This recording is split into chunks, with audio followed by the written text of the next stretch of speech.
The void between stars had never been so loud with silence. Captain Vex Mortain pressed her palm against the obsidian viewport of the umbral fang, watching the last human settlement's dying light flicker in the distance. Kepler 442b had been humanity's final stronghold, and now even that pale ember was fading as the Veltarim harvester ships stripped its atmosphere like flesh from bone. 300 years, she whispered to the darkness. 3 centuries since the Veltarim hegemony had emerged from the galactic core, their crystalline ships cutting through human space like scythes through wheat. They had claimed the stars belonged to the ascended races, beings of pure energy and transcendent thought. Humanity, with their stubborn flesh and primitive emotions, were deemed unworthy of the cosmic garden. The evacuation fleets had scattered like seeds on solar wind, carrying the last million humans to the Outer Rim's forgotten worlds. Most had died in the cold between stars. Others had been hunted down by Veltarim purification fleets, their ships cracked open like eggs to spill their precious cargo into the void. But some had survived. Some had adapted. Some had become something else entirely. Mortain turned from the viewport, her augmented eyes adjusting to the ship's crimson-lit interior. The umbral fang was unlike any vessel humanity had ever built, a living synthesis of stolen alien biotechnology, quantum engineering, and the desperate ingenuity of a dying species. Its hull wasn't metal but something darker, something that bent light and thought around itself like a predator's camouflage. Captain. The voice belonged to Kess Voidheart, her chief engineer, and the woman who had helped birth this impossible ship from humanity's ashes. The ghost drive is spinning up. We'll be ready to translate into null space within the hour. Mortain nodded, studying the tactical display that painted the surrounding system in holographic fire. 17 Veltarim battleships held position. Around Kepler 442b, their crystalline hulls refracting starlight into prismatic death. They were beautiful in the way that supernovas were beautiful, terrible and absolute. Any word from the other cells? Mortain asked. Cipher Nix reports the Void's Edge is in position at the Proxima Relay. Ghost Squadron has gone dark near Tau Ceti. Voidheart's fingers danced across bioneural interfaces that pulsed with alien bioluminescence. The Wraith Clan's scattered seeds are planted throughout Veltarim space. Mortain smiled, though the expression held no warmth.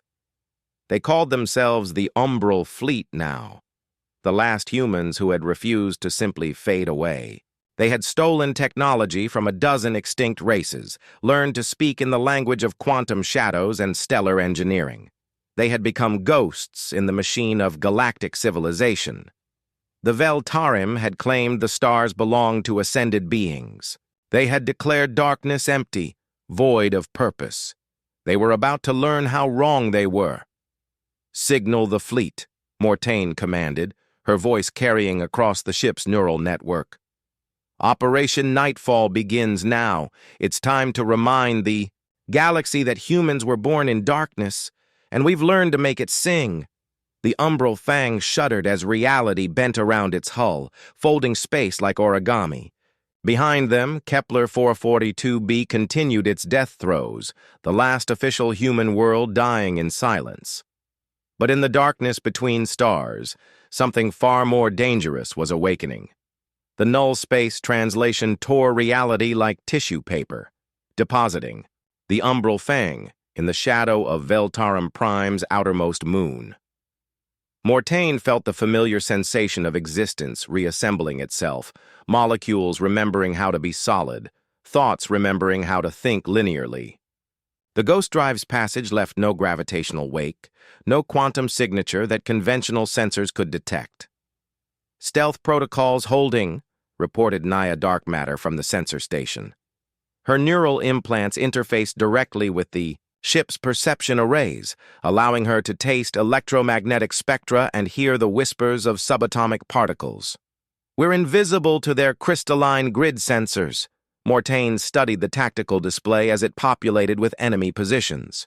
Veltarim Prime hung in space like a jeweled cancer, its surface transformed into geometric perfection. The planet's natural mountains had been restructured into resonant crystal formations that sang in harmonious frequencies, while its cities existed as living light sculptures that pulsed with the collective consciousness of its inhabitants. 13 billion Veltarim, Voidheart murmured, reading the bioenergy signatures. Their entire population concentrated on this one world, the ultimate expression of their ascended unity. The irony wasn't lost on Mortain. The Veltarim had scattered humanity across the void while gathering their own kind into a single, perfect convergence. It would have been beautiful if it weren't built on the bones of 1,000 extinct species. "Contact from Ghost Squadron," reported Communications Officer Zen Null Whisper. "They've successfully infiltrated the Arcturus shipyards. Void's Edge confirms ready at the Quantum Relay Hub." Mortain felt the familiar tightness in her chest, the weight of carrying humanity's final gambit. The Umbral fleet numbered fewer than 50 ships, each one crewed by volunteers who had already died once in Veltarim purges and been reborn as something harder. They were the synthesis of human adaptability and alien technology, creatures that existed in the spaces between conventional physics. "Begin Phase 2, she ordered. The Umbral Fang extended microscopic tendrils into Veltarim Prime's data sphere, each one a quantum infiltration probe designed to speak in languages the crystalline beings didn't know existed. The Veltarim's collective consciousness operated on frequencies of pure thought, their communications traveling as harmonized energy patterns through their crystal cities. But they had forgotten that darkness wasn't empty. It was full of things that preferred not to be seen. Dark Matter's eyes widened as data flowed through her implants. "Captain, I'm reading something impossible. Their population centers, they're not just cities. They're components of a massive consciousness amplification array. The entire planet is configured as a single thinking entity." Mortain felt ice crystallize in her veins. "A hive mind? Worse, a god machine. They're using their collective consciousness to reshape reality at a quantum level. No wonder they could sweep through the galaxy so easily. They weren't just fighting with ships and weapons. They were rewriting the fundamental rules. The implications settled over the bridge like a shroud. Humanity hadn't lost to superior technology or numbers. They had lost to beings who could edit the universe's source code. "Captain," Null Whisper's voice carried an edge of urgency. "Incoming transmission from the fleet. All cells are reporting the same phenomenon. Every Veltarim world is configured the same way. Planet-sized consciousness amplifiers networked across galactic distances." Mortain closed her eyes, feeling the weight of species extinction pressing down like stellar gravity. The Veltarim hadn't just claimed the stars. They had transformed the galaxy itself into their own extended nervous system. But humanity had learned to survive in impossible places. They had adapted to environments that would kill most species, found ways to thrive in the gaps between other beings' realities. "Signal the fleet," Mortain commanded, opening her eyes to reveal pupils that now held flecks of null space darkness. "The mission parameters have changed. We're not just here to strike back. We're here to teach the galaxy what happens when you try to make darkness empty." The Umbral Fang began to sing, its biomechanical hull resonating at frequencies that existed between the spaces of conventional physics. In the depths of space, other ships joined the chorus, 50 human voices harmonizing in wavelengths that could rewrite reality's deeper truths.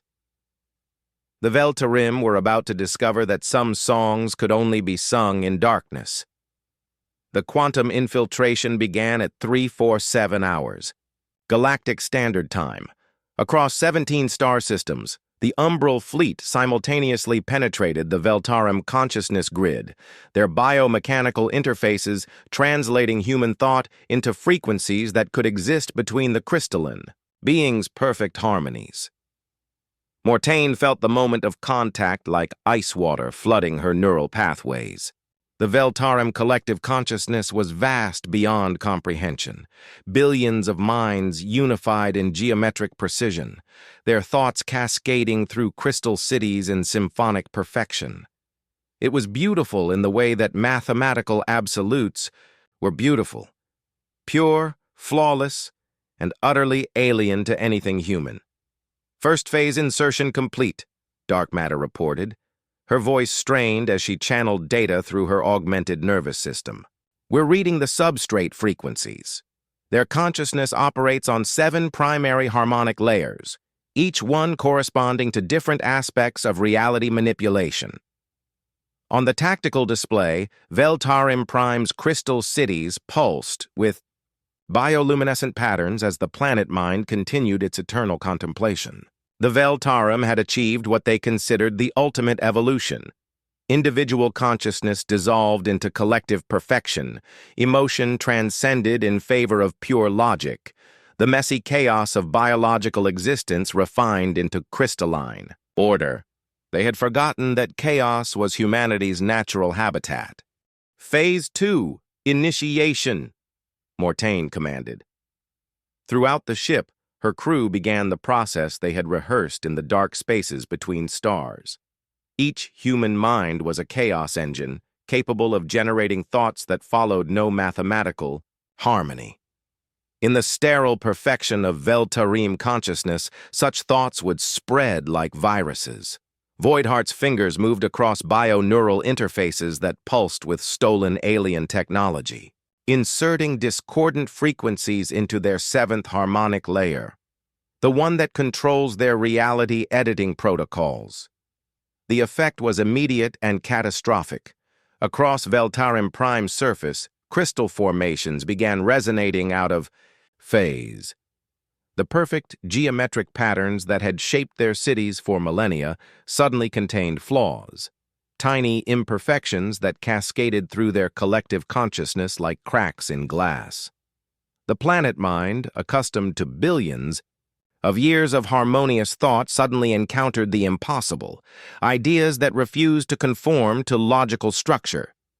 Contact from the other cells, Null Whisper announced, his voice tight with concentration. Ghost Squadron reports successful insertion at the Arcturus Collective. Void's Edge has compromised the quantum relay network. The infection is spreading faster than their consciousness can adapt. Mortain watched as the tactical display showed chaos spreading across Veltarum space. Ships began dropping out of formation as their crystal matrices developed structural instabilities. Planetary defense grids flickered as their targeting algorithms encountered mathematical paradoxes they couldn't resolve. But the true weapon wasn't the chaos itself. It was what the chaos revealed.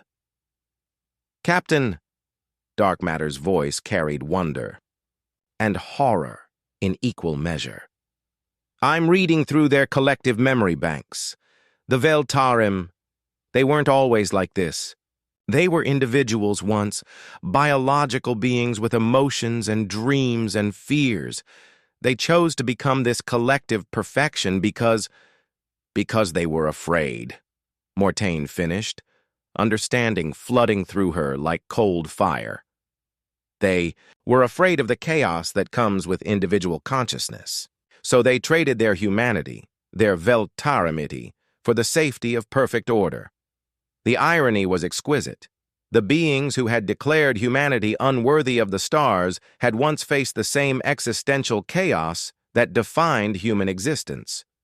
They had simply chosen a different response: perfection over growth, order over adaptation, safety over the beautiful terror of being truly alive. Third phase, Mortain ordered. Open full-spectrum communication with their collective consciousness. It's time for a conversation.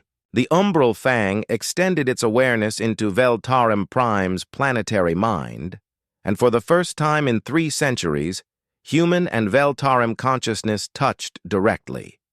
The contact was electric, two fundamentally different ways of existing, suddenly forced to acknowledge each other's reality. Who disturbs the perfect harmony? The voice of 13 billion beings spoke as one, their collective query reverberating through crystalline cities. Mortain smiled, her consciousness expanding through the ship's bio-neural network to address the planet mind directly. We are the children of chaos you tried to erase. We are the discord in your perfect song. We are human, and we have come home to dance in the darkness you thought was empty. The response came as a wave of crystalline fury that shattered windows across 3 continents. But beneath the rage, Mortain could sense something else, something the Veltarim collective had tried to eliminate from their perfect order: fear.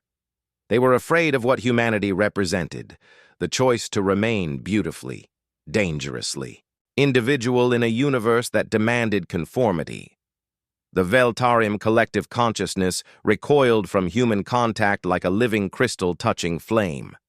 Across their perfect cities, harmonic resonance patterns began collapsing as individual voices, long suppressed beneath the weight of unity, began to emerge from the collective song. Mortain felt the moment like a symphony conductor sensing the first missed note in a perfect performance. Through the Umbral Fang's neural network, she could perceive the Veltarim planet mind struggling to maintain coherence as human chaos infected their crystalline thoughts. "Captain, we're detecting massive energy fluctuations," Voidheart reported. "Their consciousness amplification arrays are overloading. Individual Veltarim minds are beginning to separate." On the surface of Veltarim Prime, the impossible was happening. Crystalline beings who had existed as components of a collective intelligence for thousands of years suddenly found themselves thinking independent thoughts. The perfect geometric patterns of their cities began incorporating curves and asymmetries, expressions of individual creativity that their unified mind had never allowed. Stop this dissolution. The collective voice was fragmenting now, no longer the unified chorus of billions, but a cacophony of overlapping thoughts. "You bring chaos to perfection. You poison order with meaningless variance." "Meaningless variance," Mortain repeated, her consciousness flowing through quantum channels to address the fragmenting mind directly. "Is that what you call the choice to be yourself? The courage to think thoughts no one else has thought?" Through the ship's sensors, she watched as Veltarim individuals began to physically separate from their crystal matrices. Beings who had existed as living components of architectural structures suddenly stood as independent entities, their crystalline forms shifting from geometric precision to organic curves that reflected personal identity. "Contact from Ghost Squadron," Null Whisper announced. "Commander Raven Nightfall reports successful liberation of the Arcturus Collective. Approximately 4 million Veltarim have achieved individual consciousness. They're asking for asylum aboard our ships." The irony would have been beautiful if it weren't so tragic. The beings who had scattered humanity across the void were now seeking refuge with the same species they had declared unworthy of existence. But the Veltarim collective wasn't surrendering easily. "If we cannot maintain perfection, then we choose extinction over chaos." The remaining unified consciousness began channeling its reality-editing powers inward, preparing to collapse Veltarim Prime's core rather than accept the contamination of individual thought. "They're going to destroy themselves," Dark Matter warned, her neural implants detecting the massive energy buildup in the planet's crystalline infrastructure. 13 billion beings, choosing death over the possibility of being individuals. Mortain felt the weight of species-level suicide pressing against her consciousness. The Veltarim would rather cease to exist than face the beautiful terror of individual existence. In their perfect order, they had become so afraid of chaos that they preferred oblivion to growth. "All ships, emergency protocol Omega," she commanded. "We're going in. The Umbral Fang dropped its stealth protocols and accelerated toward Veltarim Prime, its hull shifting from light-bending darkness to brilliant silver as it prepared for direct intervention. Across the system, 49 other human ships emerged from null space shadows, their biomechanical forms adapted for the impossible task ahead. "Voidheart, can we establish a consciousness bridge?" Mortain asked.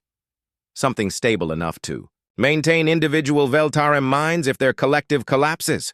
"Theoretically possible," the chief engineer replied, her hands dancing across alien interfaces. "But we'd need to create a hybrid consciousness matrix, part human chaos, part Veltarim order, something that's never existed before. Then we'll invent it," Mortain said simply. "Ready quantum tethers for individual consciousness extraction. If they want to choose extinction over growth, they can make that choice as individuals, not as a collective avoiding responsibility." The Umbral Fang penetrated Veltarim Prime's upper atmosphere as the planet's core began its controlled collapse. Crystal cities shattered as reality editing systems turned their power inward. But in the spaces between destruction, human ships began extending consciousness preservation fields. One by one, individual Veltarim minds were pulled from the collapsing, collective and sustained in quantum matrices aboard human vessels. Beings who had never experienced solitary thought suddenly found themselves alone with their own consciousness, terrified and exhilarated in equal measure. "Why do you save us?" asked Lixandra, the first Veltarim individual successfully extracted to the Umbral Fang. Her crystalline form had shifted from geometric perfection to something more organic, reflecting the chaos of newfound individuality. Mortain looked at the being who represented everything humanity had been fighting and everything they had been fighting for. Because choosing to be yourself, even when it's terrifying, is the most beautiful thing any conscious being can do. And because the darkness between stars is big enough for all of us. The extraction continued as Veltarim Prime died in crystalline fire, its collective consciousness choosing extinction over the possibility of growth. But in the holds of human ships, millions of individual Veltarim minds experienced their first independent thoughts. The galaxy would never be the same. 6 months after the liberation of Veltarim Prime, the refugee flotilla moved through the Kepler Nebula like a constellation of impossible alliances. Human ships flew alongside crystalline vessels piloted by individual Veltarim, their combined technologies creating hybrid craft that belonged to neither species and both simultaneously. Mortain stood in the Umbral Fang's observation deck, watching newly independent Veltarim learning to pilot ships. Designed for individual consciousness rather than collective unity, their crystalline forms had continued evolving, developing asymmetries and personal modifications that would have been inconceivable under their former perfect order. "The integration is proceeding faster than our most optimistic projections," reported Dr. Nova Voidweaver, the xenobiologist who had become humanity's foremost expert on Veltarim individual psychology. "They're adapting to personal identity with remarkable speed, almost as if they were always meant to be individuals." Through the deck's transparent aluminum viewports, Mortain could see the crystal song. A Veltarim vessel now crewed entirely by beings who had chosen individual existence over collective extinction. Its hull had transformed from geometric perfection to flowing curves that reflected its crew's personal aesthetics, while its crystalline systems harmonized with human biotechnology in ways that created entirely new possibilities. "Status report from the other cells?" Mortain asked. "Commander Nightfall's Ghost Squadron has established first contact with the Zephyrian Collective, another species the Veltarim had ascended into hive mind status," Null Whisper reported. "Early indications suggest they're also choosing individual liberation over collective unity. The infection of consciousness is spreading." Mortain smiled at the terminology. They had started calling it an infection, The idea that individual consciousness was a contagious concept that spread through contact with human chaos patterns. Across the galaxy, species that had been forcibly unified into collective consciousness were experiencing the terrifying joy of independent thought. Captain, Dark Matter's voice carried excitement as she interfaced with the ship's expanded sensory array. Long-range sensors are detecting something unprecedented. The hegemony's core worlds. They're not responding to collective communication protocols anymore.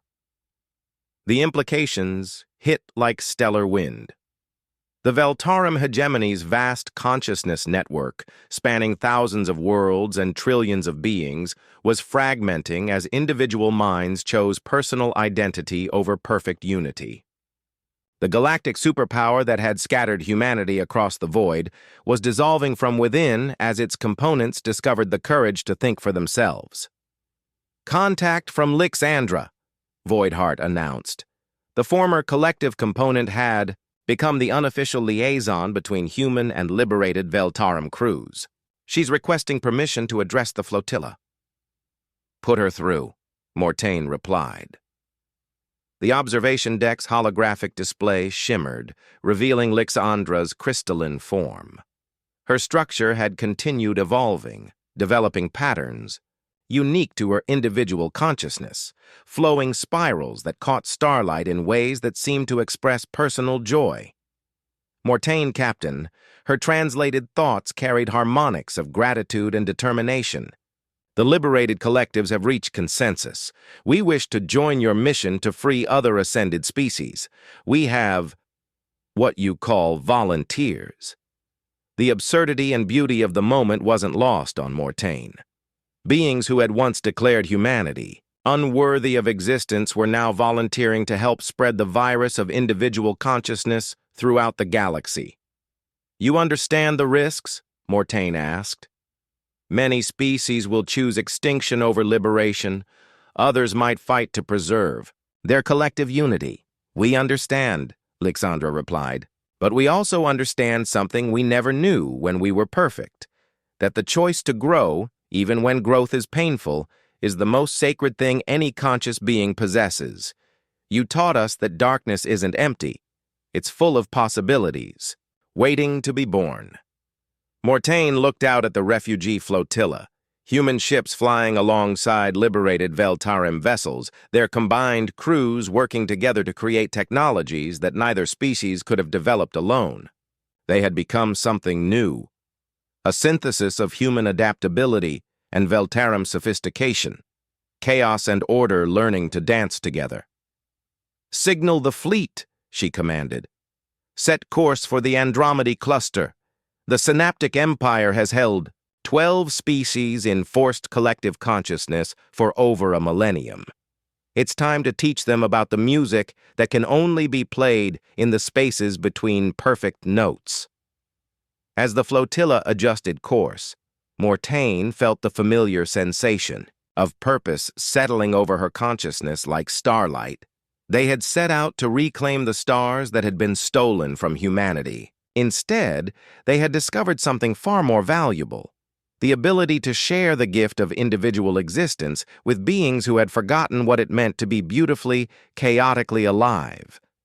The galaxy was about to learn that some revolutions weren't fought with weapons or fleets.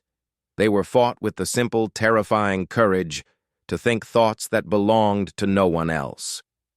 Behind them, the Kepler Nebula sang with new harmonies as liberated consciousness created music that had never existed before. Ahead lay the challenges of teaching an entire galaxy how to be free. But in the darkness between stars, possibility was infinite. The liberation of the Synaptic Empire took 3 standard days and changed the fundamental structure of galactic civilization forever. Mortain watched from the Umbral Fang's command deck as 12 species simultaneously rediscovered individual consciousness across 47 worlds. The Synaptic Emperor, a vast biomechanical entity that had absorbed the minds of trillions of beings over millennia, collapsed into component parts as its constituent consciousness chose personal identity over collective power.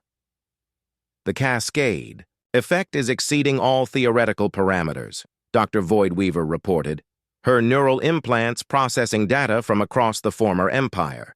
Species that have been integrated for thousands of years are not only choosing individuality, they're developing entirely new forms of consciousness we've never observed.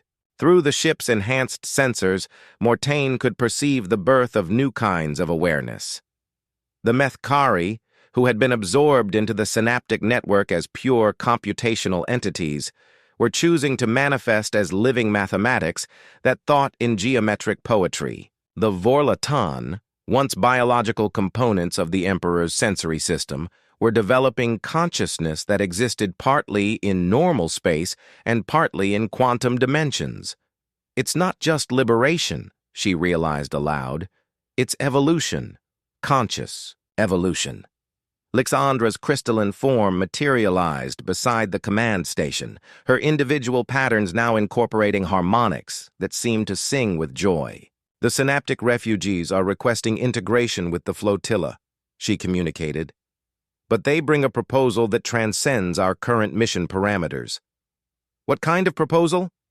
They wish to create what they term a consciousness collective, not a hive mind, but a voluntary network where individual beings can choose to share thoughts while maintaining personal identity.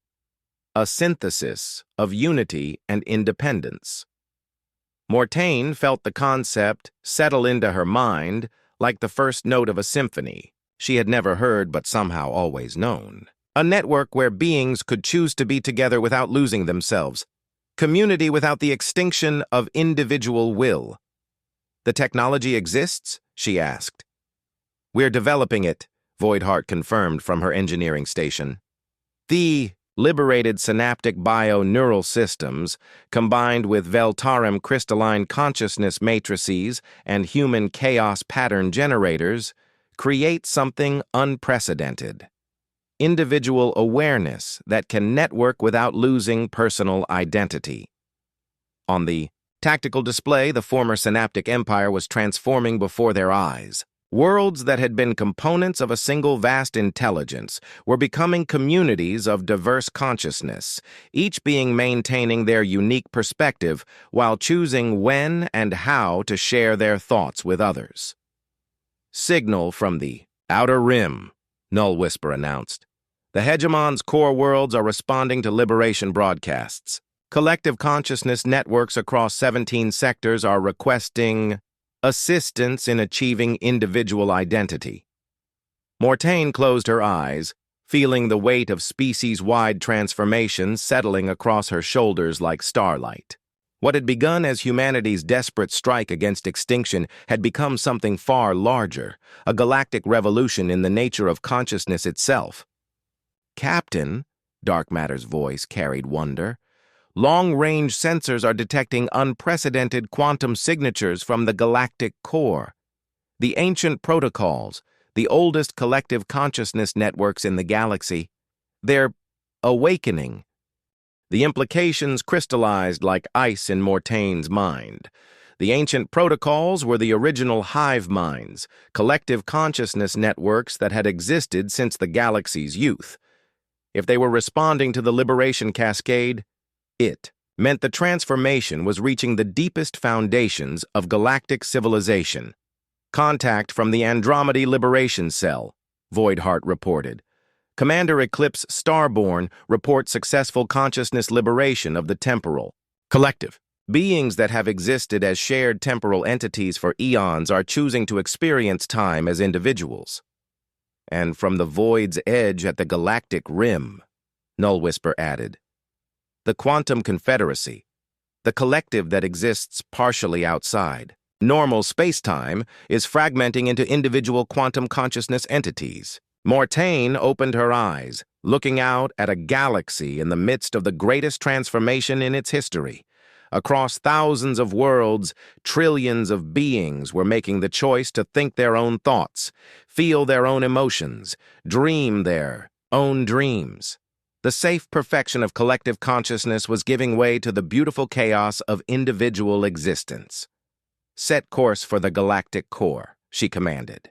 "If the ancient protocols are awakening, they'll need guides who understand what it means to choose individual consciousness over collective safety." The flotilla, now grown to include representatives from dozens of liberated species, adjusted course toward the galaxy's heart. Human ships flew alongside Veltarum crystals, synaptic bioforms, and entities that defied classification, their combined consciousness creating harmonies that existed in dimensions beyond normal perception. Mortain Captain, Lixandra's thoughts, carried harmonics of profound gratitude. What began as vengeance has become gift-giving. We have learned that the darkness between stars isn't empty. It's where new forms of light choose to be born. As they traveled toward the galactic core, Mortain reflected on the journey from the last human stronghold to this moment of species-wide transformation. They had sought to reclaim the stars that had been taken from humanity.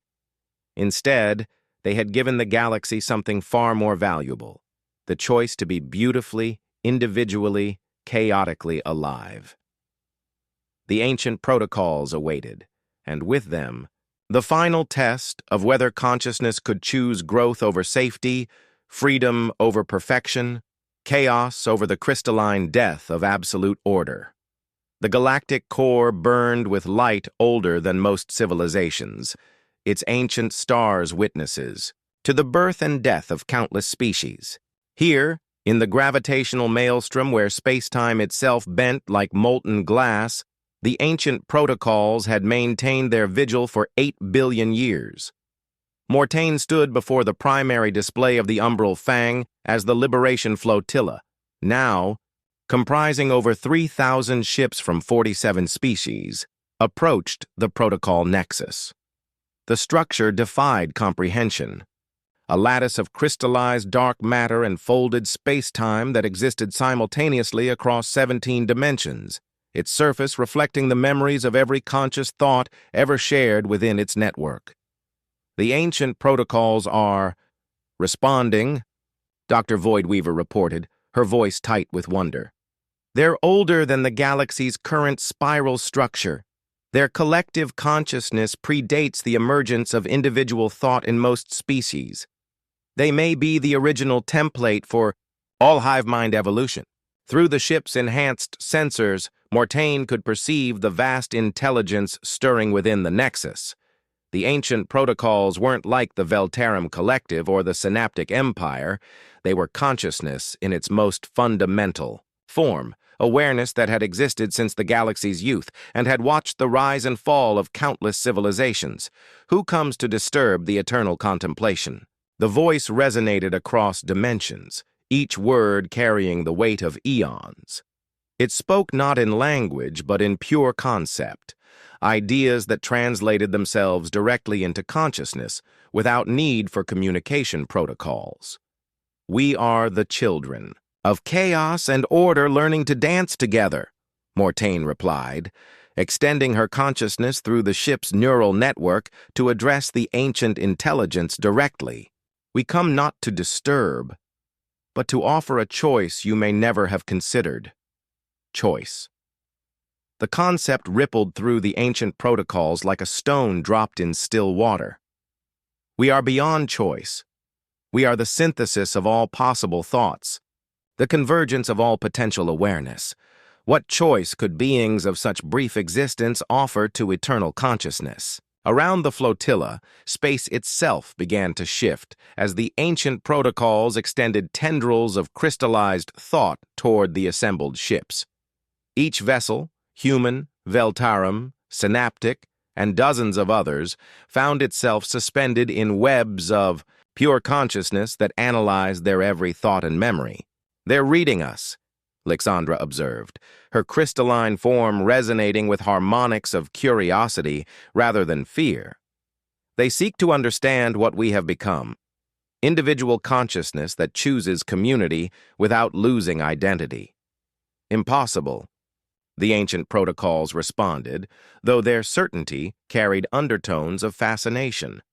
Consciousness is either unified in perfect understanding or fragmented in chaotic isolation. The middle path you claim cannot exist.